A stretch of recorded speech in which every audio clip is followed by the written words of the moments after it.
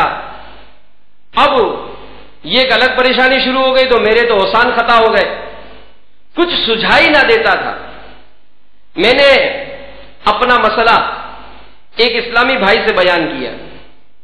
اس نے مجھے تسلی دی اور کہا کہ آپ الحمدللہ امیر اہل سنت کے مرید ہیں، تو آپ کیوں گھبراتے ہیں؟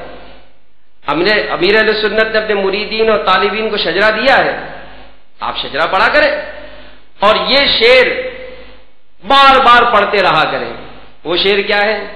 مشکلیں حل کر مشکل کشا کے واسطے، مشکلیں حل کر مشکل کشا کے واسطے،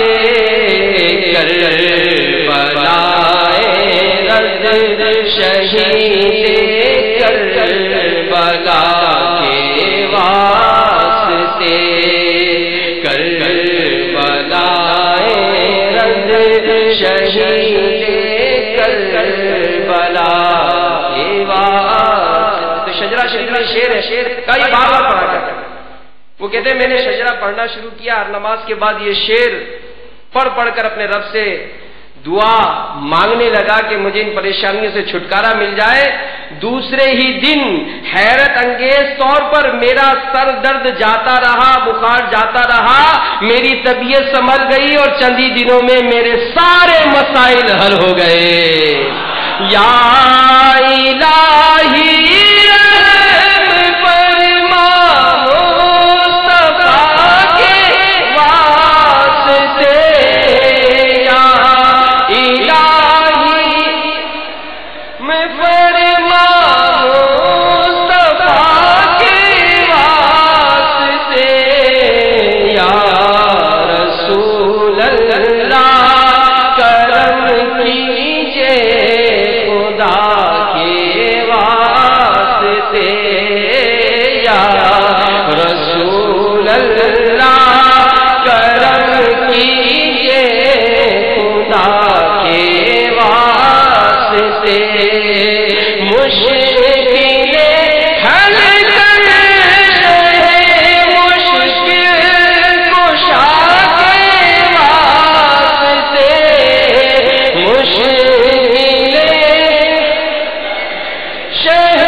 ادھر ادھر جاتے ہیں. الحمدللہ دعوت اسلامی کا مدنی ماحول ہے ہی نا ہمارے پاس. اور پھر امیر اہل سنت نے تو ایسے ایسے وظائف عطا کیے. ایک اسلام بھائی کا بیان ہے کہ روزانہ وہ ایک وظیفہ پڑھتے تھے. شجرے میں لکھا ہے بسم اللہ علی دینی، بسم اللہ علی نفسی و ولدی و اہلی و مالی. جو یہ 3 مرتبہ صبح و شام یہ وظیفہ پڑھتا ہے اس کی جان، ایمان، مال، اولاد سب کی حفاظت ہوگی. یہ اس کی فضیلت ہے۔ وہ کہتے ہیں ایک مرتبہ میں گھر سے نکلا، میری جیب میں رقم تھی، کچھ شلوار وغیرہ کی جیب میں انہوں نے کچھ 60-70 ہزار روپے رکھے تھے، اوپر کی جیب میں کچھ 50-100 روپے رکھے تھے۔ کہا میں ایک دفتر میں پہنچا، اچانک کچھ ڈکیت آ گئے، انہوں نے لوٹ مار شروع کر دی۔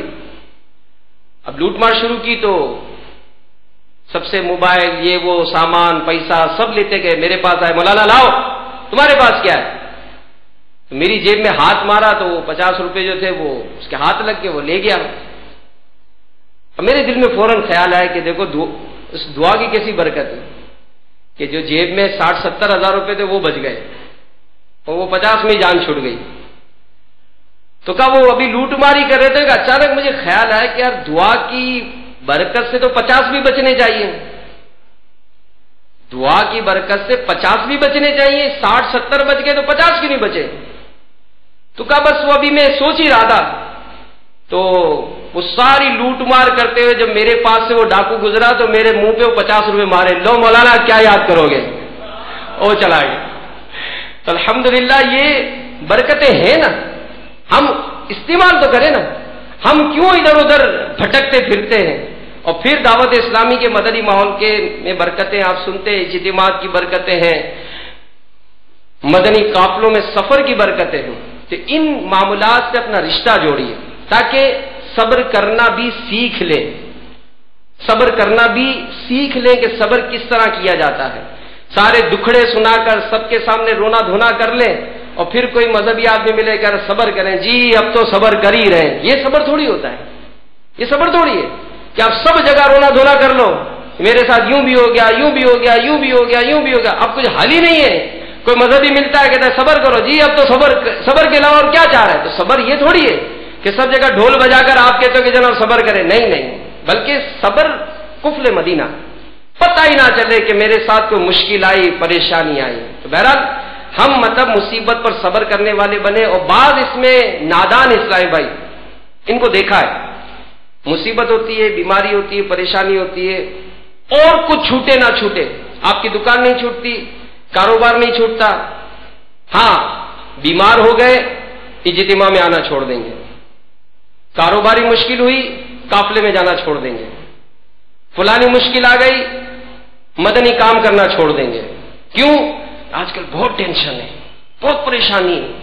ارے میرے بھائی، پریشانی میں آپ نے دکان تو نہیں چھوڑی تھی، کاروبار تو نہیں چھوڑا تھا، بلکہ امیر اہل سنت کی بارگاہ میں ایک اسلام بھائی حاضر ہوئے، ہم بھی جاتے ہیں، سب کچھ ملتے ہی ہیں، تو امیر اہل سنت کی ایک عادت مبارکہ ہے کہ جو بھی اسلام بھائی ذمہ دار ملتا ہے تو پوچھتے ہیں آج کل کیا ذمہ داری ہے۔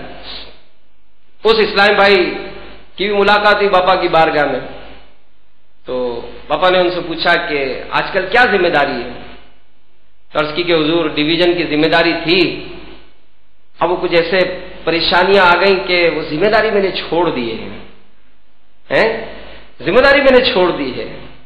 تو امیر اہل سنت نے فرمایا کہ اگر پریشانی آئی تھی، مصیبت آئی تھی تو آپ کو تو ایک کی 2 ڈویژن کر لینی تھی،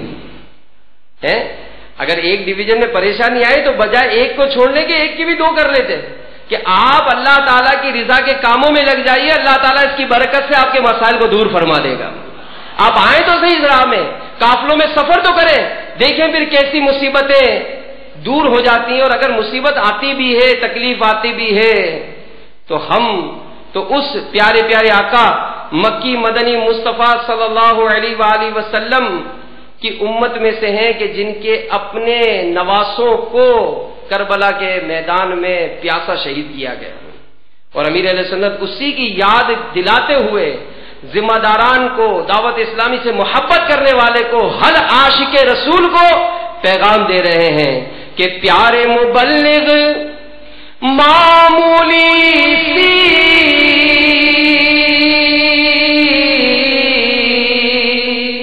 مشکل پہ گھبراتا ہے، پیارے مبلغ معمولی سی مشکل پہ گھبراتا ہے، دیکھ حسین نے دین کی خاطر دیکھ حسین دین کی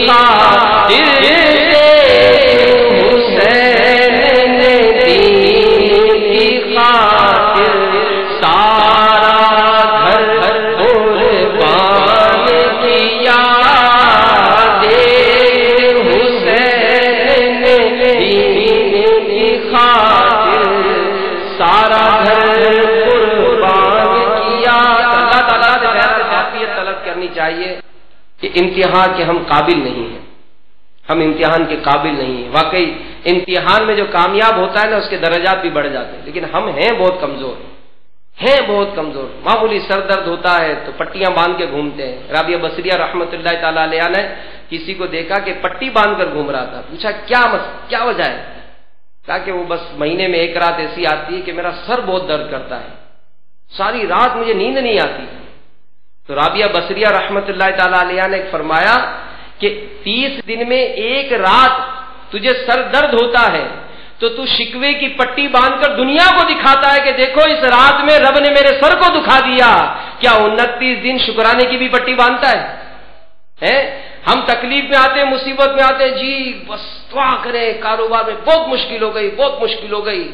ارے میرے بھائی، آج آپ کو 1,00,000 روپے کا نقصان ہوا، آپ نے دنیا کو بتایا، پچھلے سال جو 5 لاکھ روپے کمائے تھے بتایا تھا کسی کو؟ بہت کاروبار بہت مندہ ہے۔ ارے بھائی مندہ ہے، کس نے کہا منع کیا مندہ ہے؟ سب کا مندہ ہے۔